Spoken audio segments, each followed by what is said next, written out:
Olá, bem-vindos à correção das questões de história da prova do CSTAPM de 2018-2019. Nós estamos corrigindo as questões de número 36 e de número 40 e agora nós vamos corrigir a questão 39. Então vamos lá. A grande mudança que se deu após 1930 no governo de Getúlio Vargas foi que o poder passou a dar máxima prioridade ao desenvolvimento do mercado interno, ao crescimento para dentro, adotando uma estratégia em que a industrialização aparece como instrumento para tornar a economia nacional menos dependente possível do mercado mundial. Paul Singer, interpretação do Brasil, uma experiência histórica de desenvolvimento. Este é, então, o texto o qual nós vamos trabalhar para responder às alternativas, certo? A questão: essa prioridade concedida pelo governo foi em grande parte resultado da... Então o que o texto está falando para a gente? Na época do governo de Getúlio Vargas, após 1930, lembrem-se disso, isso aqui é bastante importante, no governo de Getúlio Vargas, foi que o poder passou a dar máxima prioridade ao desenvolvimento do mercado interno, certo? Então, máxima prioridade ao mercado interno, ao crescimento para dentro, adotando uma estratégia em que a industrialização aparece como instrumento para tornar a economia nacional menos dependente possível do mercado mundial.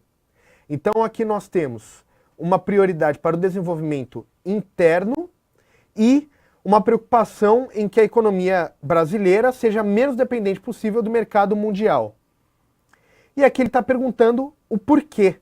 Foi resultado do que essa política de olhar a economia mais para dentro do que para fora? Porque essa vontade de se isolar do resto do mundo a partir de um desenvolvimento da industrialização interna, né? E na verdade aqui essa informação é muito importante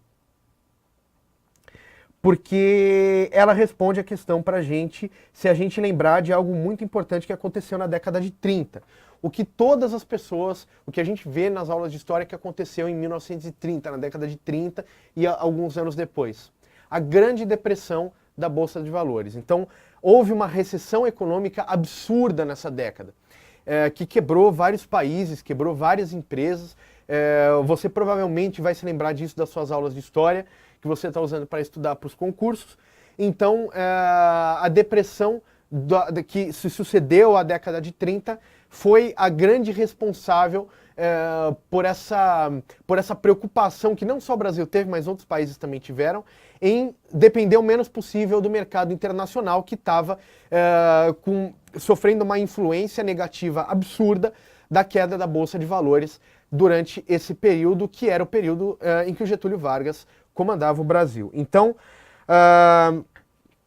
as alternativas: A, redução do comércio entre países devido à depressão econômica internacional, e esta é a questão correta, se você se lembrar das suas aulas de história aí sobre a depressão e a grande recessão econômica dos anos de 1930. Crise da economia cafeira provocada pela baixa produção não é o caso. Aplicação do capital norte-americano nas indústrias metalúrgicas nacionais não faz parte deste período. A instalação do país de grandes indústrias multinacionais de bens duráveis também não faz parte desse período, isso veio lá nos anos 50, 60. E a atração do investimento de investimentos internacionais para o país com a política de juros altos também não faz parte desse período. Na verdade, isso aqui nem poderia ser considerado uma questão de história do Brasil, mas sim história mundial. Por quê? Se você se lembrar de história mundial, década de 1930, você já vai se lembrar da depressão, da queda de Bolsa de Valores, e você vai poder responder essa questão sem problemas. Então, é isso, muito obrigado e até a próxima questão.